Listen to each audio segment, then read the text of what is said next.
And we are moving to Uganda. Victoria Kajja is actually a development worker by training, but we know by now that she has a very strong bias towards public health. Thank you, Anne. I'm flattered. I welcome you, and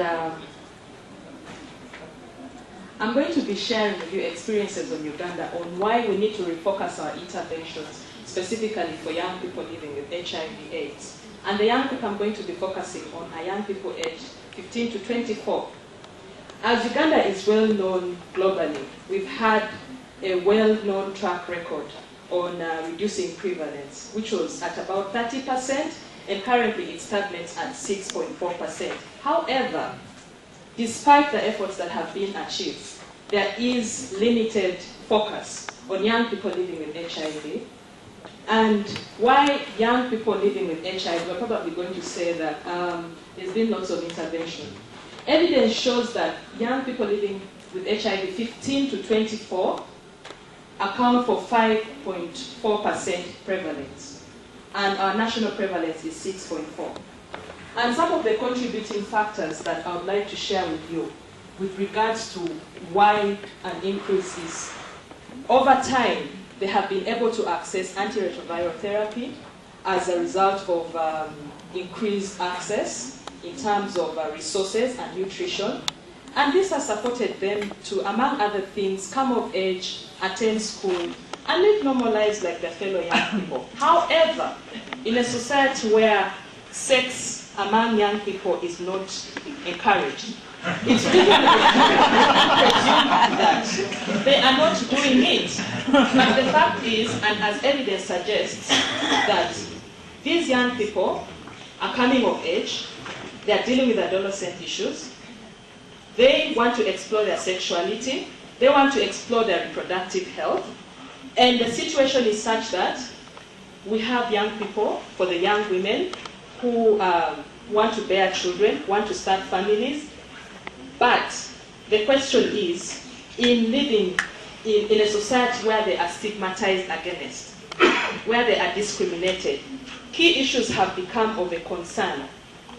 And some of them include the fact that because they live in a stigma and discriminated society, stigma and discrimination still is highly in Uganda. But then in addition to that, living in stigma and discrimination society, the focus of most interventions has been on adult and pediatric care. More so, the limitation in view of access, where some of these young people are not easily reached, not just from geographical constraint, has put them in a situation whereby they're not able to access, and brought in issues of disclosure for those who are engaged in relationships. So we have issues where we have young people who are engaged in relationships, but because of the fear of being ostracized, are not going to disclose to their partners. And that is why, if we are talking about universal access, and we're talking about aspects of equity and reaching vulnerable population, justice is very key for this population. And justice includes starting with the community within which this population resides. But there's limited research on what is working.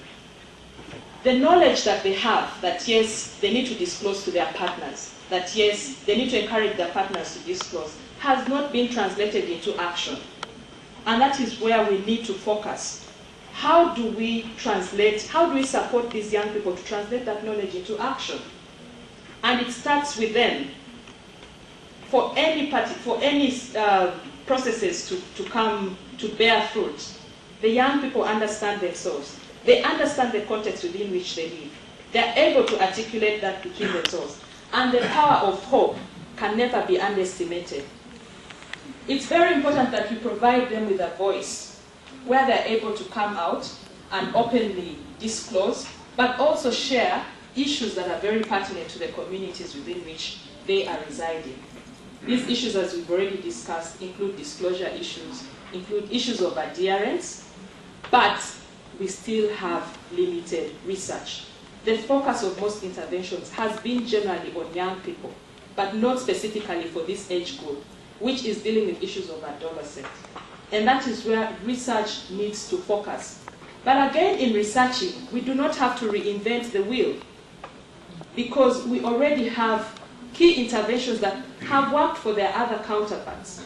And these interventions can be explored to see how they work out for this specific age group. These interventions include interventions that specifically focus on media for us, on how we can support them with that knowledge that can be translated into action. But again, we need to understand that they might not be technically apt or technically skilled to apply this knowledge and action. And that is where we come in as on a global perspective. This is where we can support them to translate that knowledge into action through peer-to-peer support, but having mentors behind them. And we're already working through that mentorship process. But the question is, what fruits is this mentorship process bearing? It's very important that these young people are supported in their environments, which include the schools, the communities that they reside in. The communities include their families, include their peers whom they interact with, because as we say, charity begins at home. And it's important that we create a stigma-free environment for them.